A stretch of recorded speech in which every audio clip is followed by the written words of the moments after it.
Ya, selamat siang Bu Wina. Siang Mbak Tina.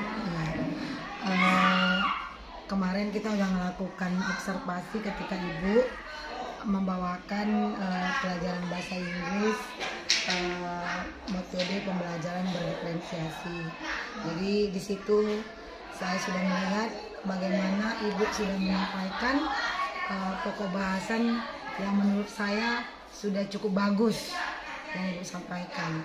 Tapi di sini saya ingin bertanya kepada Ibu, kira-kira ada nggak ya kendalanya ketika Ibu menyampaikan pembelajaran berdiferensiasi di kelas? Ya, baik Bu.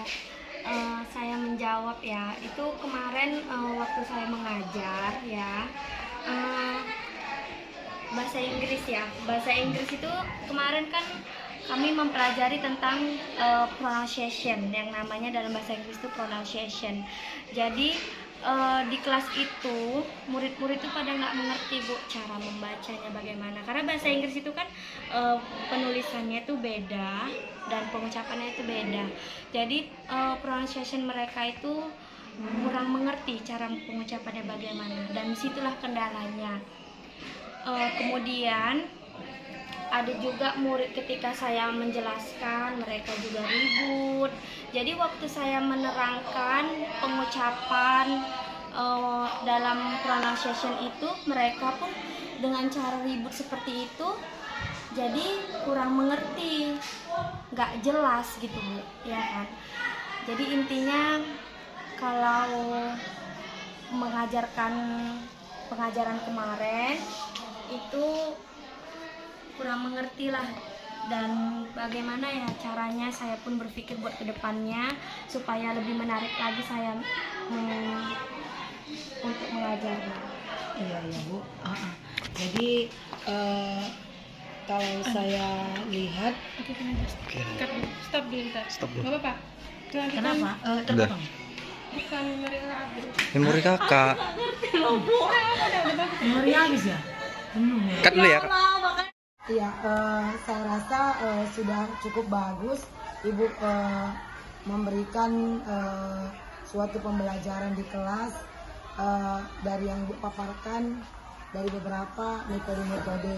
Jadi kira-kira apakah Ibu bisa melakukan ke depan atau yang sudah Ibu pikirkan untuk mengajar sesuai dengan metode pembelajaran berdiferensiasi?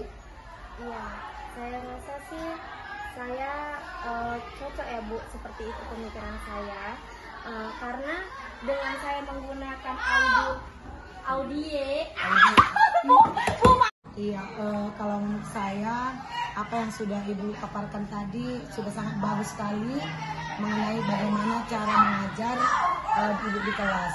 Tapi kira-kira saya ingin bertanya kepada Ibu, apakah yang sudah Ibu buat di kelas itu sudah sesuai dengan metode pembelajaran berdiferensiasi?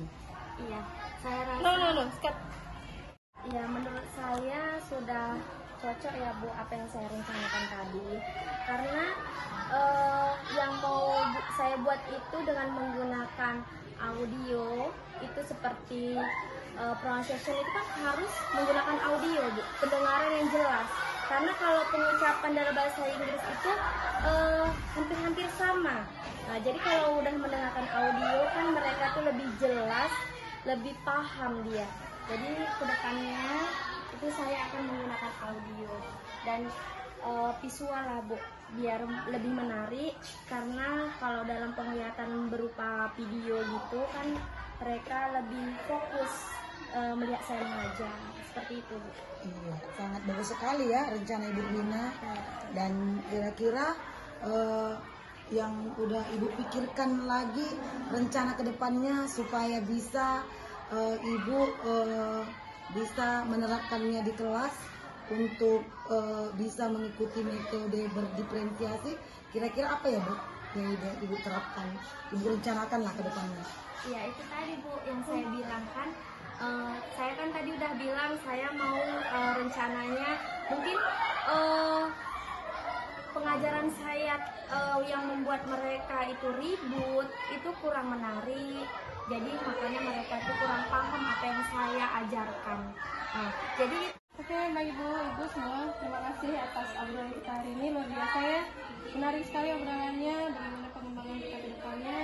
Kita sama-sama belajar, karena pada sejatinya kita semua adalah guru pembelajar, manusia pembelajar. Oke, saya serahkan lagi kepada Ibu Tina. Silakan Ibu Tina. Ya, terima kasih kami ucapkan kepada Ibu pendamping dan Ibu Wina yang udah bisa menyediakan waktunya untuk kita mengobrol, berbagi cerita pada saat ini.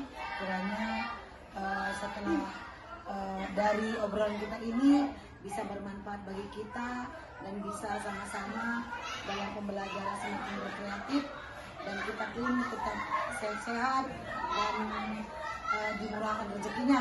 Mungkin sampai di sini. Terima kasih. Bagaimana sih cara supaya berdiferensiasi dengan anak-anak tadi dapatkan seperti itu? Di awal-awal mungkin Ibu belum dapatkan ini.